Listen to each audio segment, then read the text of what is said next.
ये टीम जंगल में सुनहरी पक्षी ढूंढने आई थी, लेकिन टीम के पीछे दो जंगली कबीले लग जाते हैं। एक कबीला आदमखोरों का था और एक कबीला खूबसूरत प्यासी लड़कियों का था। अब देखना ये था कि टीम किसके हाथ लगती है और उनके साथ क्या होता है। पूरी कहानी जानने के लिए वीडियो को आखिर तक जरूर देखें।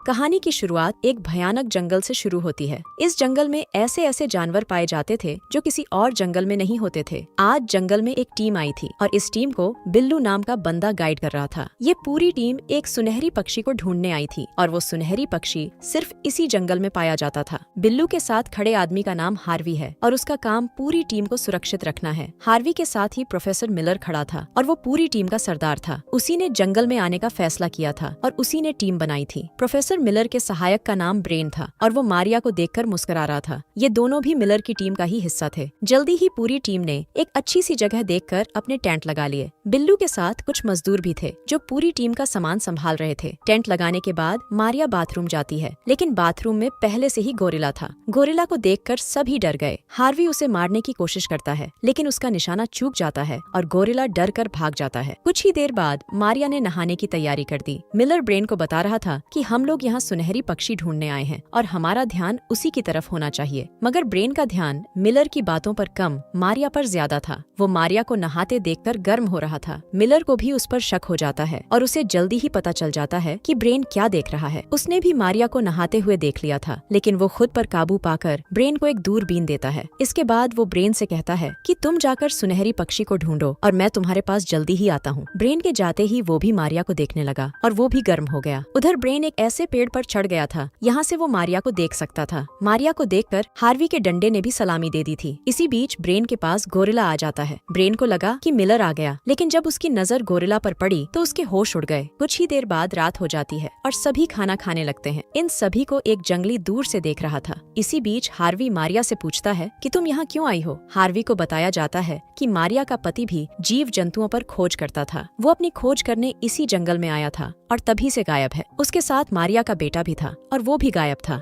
मारिया उन्हें ही खोजने यहाँ आई थी। जंगली अभी भी उन्हें देख रहा था और इसी बीच टार्जन भी उन्हें दूर से देखने लगता है। टार्जन भी इसी जंगल में रहता था। उसकी नजर मारिया के तरबूजों पर जम चुकी थी, क्योंकि उसने आज पहली बार तरबूज देखे थे। वो लगातार मारिया को देख रहा था और तभी उसके पीछे गोरिल्ला लग जाता है। उधर मारिया की गुफा में एक सांप घुस गया था। उसे लगा कि हार्वी उसके साथ छेड़छाड़ कर रहा है, लेकिन जब वो हार्वी के हाथ देखती है तो उसका शक मिलर पर जाता है। मिलर के हाथ भी ऊपर देखकर वो ब्रेन पर शक करने लगी। ब्रेन अपने ही नशे में खाने की तारीफ कर रहा था। मारिया को लगा कि ब्रेन ही उसके साथ छेड़छाड़ कर रहा है, इसलिए वो उसे एक थप्पड़ जड़ देती है। अब ब्रेन उठने की कोशिश कर रहा था और उसके खाली हाथ देखकर मारिया समझ गई कि उसकी गुफा में क्या है। अब वो डर कर वहाँ से भाग जाती है और तीनों आदमी हैरानी से उसे देखने लगते हैं। अगले दिन मारिया की नौकरानी जून हार्वी के पास आकर पूछती है, क्या मैं आस-पास घूमने जा सकती हूँ? हार्वी के हाँ करते ही वो घूमने चली जाती है। जून घूमते घूमते एक झरने के पास आ गई। उसे झरना बेहद खूबसूरत लगा, जिसके बाद वो वहाँ नहाने की तैयारी करने लगी। इसी बीच टार्जन भी घूमता घूमता उसे दूर से देख लेता है। जून की खूबसूरती देखकर वो हैरान हो गया। वो उसी पल हवा में लहराकर उसके पास जाने लगा, लेकिन गलती से झरने में गिर जाता है। जून जल्दी जल्दी उसे पानी से बाहर निकालकर उसकी जान बचाती है। वो उससे बात करने की कोशिश करती है, लेकिन टार्जन को इंग्लिश नहीं आती थी। दोनों आज पहली बार एक दूसरे से मिले थे और दोनों ने एक दूसरे को पसंद भी कर लिया था। उधर ब्रेन सुनहरी पक्षी को खोज रहा था और जल्दी ही उसे सुनहरी पक्षी का एक पंख मिल जाता है। वो जब मिलर को पंख दिखाता है तो वो बेहद खुश होता है। मिलर समझ गया था कि वो सुनहरी पक्षी के करीब ही है और वो उस तक जल्दी ही पहुँचने वाले हैं। इसी बीच एक जख्मी मजदूर उनके सामने आकर मर जाता है। मजदूर को कई तीर मारे गए थे। तीरों पर लिखा था कि हम नौसा कबीले के आदमखोर हैं। नौसा कबीले का नाम सुनते ही बिल्लू के सभी मजदूर भाग जाते हैं। रात को सभी लोग नौसा कबीले से पूरे सतर्क थे। सभी लोग यहाँ से जाना तो चाहते थे, लेकिन मिलर को लग रहा था कि वो नौसा कबीले को संभाल लेगा और सुनहरी पक्षी को लेकर ही वापस जाएगा। अगले दिन नौसा कबीले वाले जोर जोर से संगीत बजाने लगे। संगीत सुनकर बिल्लू हार्वी को बताता है कि कबीले वाले आस पास ही हैं और वो कभी भी हम पर हमला कर सकते हैं। अब हार्वी जल्दी जल्दी सभी को बुलाकर कहता है,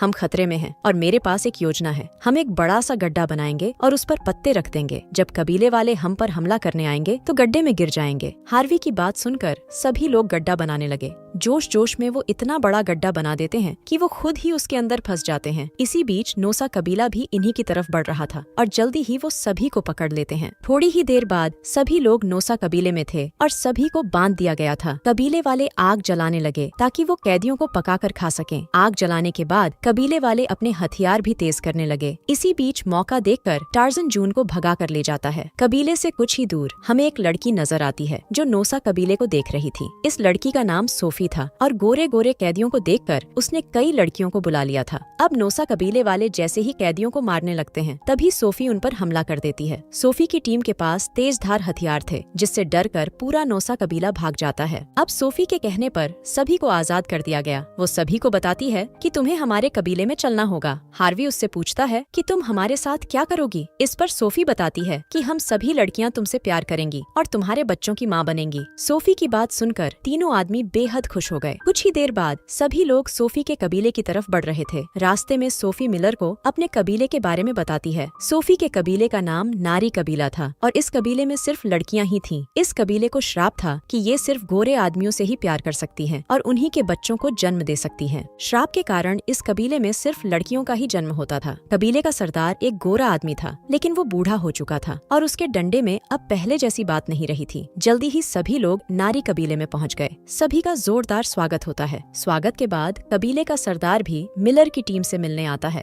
और ये सरदार मारिया का पति विलियम था। विलियम को जिंदा देखकर और उसकी सच्चाई जानकर मारिया बेहोश हो गई। थोड़ी ही देर बाद विलियम मारिया को बताने लगा कि उसके साथ क्या क्या हुआ था। 20 साल पहले विलियम अपने बेटे के साथ जंगल में घूम रहा था। मारिया उस वक्त अपने टेंट में सो रही थी। विलियम जंगल में जीव जंतुओं की खोजबीन करने आया था और वो अपना परिवार भी साथ लेकर आया था। खोजबीन करते करते विलियम नोसा कबीले के हाथ लग जाता है और फिर उसे नारी कबीले की लड़कियां ले जाती हैं। विलियम की पूरी बात सुनकर अब मारिया को अपने बेटे की चिंता होने लगी थी। दोनों को नहीं पता था कि उनका बच्चा कहाँ होगा और क्या कर रहा होगा। वैसे इनका बच्चा अब टार्जन बन चुका था और इस वक्त वो इंग्लिश सीख रहा था। कुछ ही देर बाद विलियम मेहमानों से मिलने जाता है। वो मिलर की टीम के पास आकर उन्हें बताता है कि कल तुम तीनों की शादी हो जाएगी और अगले दिन तलाक, फिर दूसरी लड़की से शादी हो जाएगी और उसके अगले ही दिन तलाक। विलियम की बातें सुनकर ब्रेन बेहद खुश हो गया था। हार्वी भी खुश था क्योंकि उसकी रोज नई लड़की से शादी जो होने वाली थी। अगले ही दिन शादी की तैयारियां शुरू हो गईं। मारिया को सरदारनी बना दिया गया था और वो विलियम के पास ही बैठी थी। जल्दी ही मिलर और उसकी टीम सबके सामने आती है। सोफी उनका स्वागत सुनहरी पक्षी से करवाती है। सुनहरी पक्षी देखकर मिलर और ब्रेन की आंखें चौड़ी हो गई थीं। वो जिस पक्षी को ढूंढ रहे थे वो उन्हें इस कबीले में दिखा। अब जल्दी ही शादी की रस्म शुरू हो जाती है। तीनों को लग रहा था कि इनकी शादी खूबसूरत लड़कियों से होगी, लेकिन तीनों की शादी मोटी मोटी लड़कियों से कर दी जाती है। पहली ही रात में तीनों का बुरा हाल हो गया था। अब कहानी 3 महीनों बाद शुरू होती है। तीनों ही इस रोज की शादी से परेशान हो गए थे। तीनों अब यहाँ से भागना चाहते थे लेकिन सोफी उन्हें भागने नहीं देती। विलियम तीनों की हिमायत कर रहा था, इसलिए सोफी ने उससे सरदारी छीन ली थी और खुद ही कबीले की सरदार बन गई थी। अब कुछ देर बाद चारों की शादियां होने वाली थीं। सोफी के आदेश पर विलियम को भी शादी के लिए तैयार कर लिया था। एक बार फिर से सुनहरी पक्षी से चारों का स्वागत करवाया गया। इसी बीच बिल्लू भी अपने साथियों को लेकर कबीले को घेर लेता है। वो अपनी टीम को आजाद करवाने आया था। टार्जन और जून भी कबीले तक पहुंच गए थे। अपनी टीम को जिंदा देखकर जून बहुत खुश थी। जल्दी ही बिल्लू की टीम गोलियां चलाने लगी, जिस कारण कबीले में भाग दौड़ मच गई थी। टार्जन भी अपने जानवरों को बुलाता है ताकि जून की टीम को बचाया जा सके। टार्जन की आवाज सुनकर बहुत सारे हाथी कबीले की तरफ दौड़ने लगे। मिलर ने मौका देखकर सुनहरी पक्षी चुरा लिया था, जिसके बाद वो सभी लोग कबीले से भाग जाते हैं। हाथी भी कबीले तक पहुंच गए थे और बिल्लू के सभी साथी उनके पैरों तले आ जाते हैं। कहानी के आखिर में मिलर की पूरी टीम बच गई थी, जबकि बिल्लू के गोरे साथी सोफी के हाथ लग जाते हैं। टार्जन ही मारिया का बेटा था, जिसे पाकर मारिया बेहद खुश हो गई थी। इसी के साथ इस कहानी का यही अंत हो जाता है। हमारी वीडियो देखने के लिए बहुत बहुत धन्यवाद। अगर आप ऐसी ही वीडियोस के दीवाने हैं तो प्लीज मेरे चैनल को जरूर सब्सक्राइब करें। मिलते हैं अगली वीडियो में, तब तक के लिए नमस्कार।